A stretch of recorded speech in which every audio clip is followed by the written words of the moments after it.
আমি এখন আছি গোকর্ণ ঘাট মানে যেখানে বাজারের ঘাটে আর কি। আর এই যে রসুলপুর ব্রিজ আর ওই পাশটা কিন্তু রসুলপুর। তো অনেক দিন পর আসলে চা খাইতে গেছিলাম গোকর্ণ ঘাট বাজারে। তো চা খাইয়া ভাবলাম যে একটু রসুলপুরের দিকে যাই। তো দেখতেই পাচ্ছেন জায়গাটা অনেক সুন্দর আর হালকা বৃষ্টি বৃষ্টি একটা ভাব। আহ, তো এই যে রসুলপুর ব্রিজ, যদিও ব্রিজটা উপর থেকে অনেকবার দেখেছি, ওখানে গেছি। তো আজকে ফিরি দিয়ে যাচ্ছি। আহ, মূলত রসুলপুর যাবো আর কি। রসুলপুর নাইমা তারপর নিচ দিয়ে হাইটটা আবার যে ব্রিজটা আছে ব্রিজটার উপর উঠবো চিন্তা ভাবনা। এই জন্য আসলে মূলত লক্ষ্য ছিল না ওইখানে যাওয়ার। গিয়েছিলাম আসলে গোকর্ণঘাট, ওই যে চায়ের দোকান আছে মালাই চা, ওইটা খাওয়ার জন্য। তারপর ভাবলাম যেহেতু আসলে ওই দিকে গেছি, তো রসুলপুরের দিকটা ঘুরে আসি। তো যেই কথা সেই কাজ, নৌকার মধ্যে আছি, দেখতেই পাচ্ছেন ফ্রির মধ্যে আছি। তো এই যে ব্রিজটা নিচ থেকে খুব ভালোই লাগতেছে। আর মনে হচ্ছে যে অল্প কিছুদিন ভিতরে হয়তো বা বর্ষার পানি আসতেছে। অলরেডি পানি মোটামুটি ভালোই দেখলাম।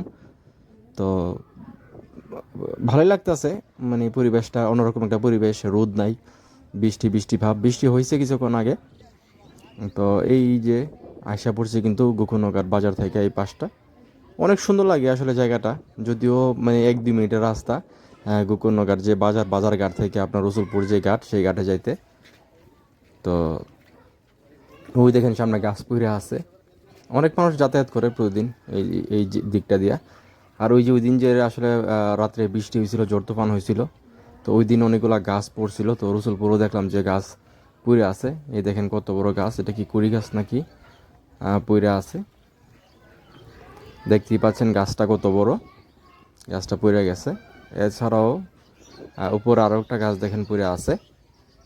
কত বড় গাছটা পুড়ে গেছে দেখছেন, কালবৈশাখী জ্বরে। আর এখানে একটা মসজিদ আছে। এর আগে মসজিদটা দেখছি, অনেক সুন্দর লাগে আমার কাছে মসজিদটা। একদম নদীর পার, ওইটাই কিন্তু সামনে কিন্তু মসজিদটা, ঘাট দিয়ে সামনে গেলেই। মসজিদটার নাম কি ঠিক আমি জানি না, নাম লেখাও নাই মসজিদের। আমি অনেক খোঁজাখুঁজি করছি উপরে নাম আছে কিনা। কেউ যদি মসজিদের নামটা জানেন অবশ্যই কমেন্ট করে জানাবেন। তো ভিডিওটা এখানে শেষ করতেছি। কারা আসলে এইদিকে থাকেন বা এদিকে যাওয়ার পর আপনাদের, সেটা অবশ্যই কমেন্ট করে জানাবেন। আর ভিডিওটা যদি ভালো লাগে থাকে অবশ্যই ভিডিওটা একটু শেয়ার করে দেবেন।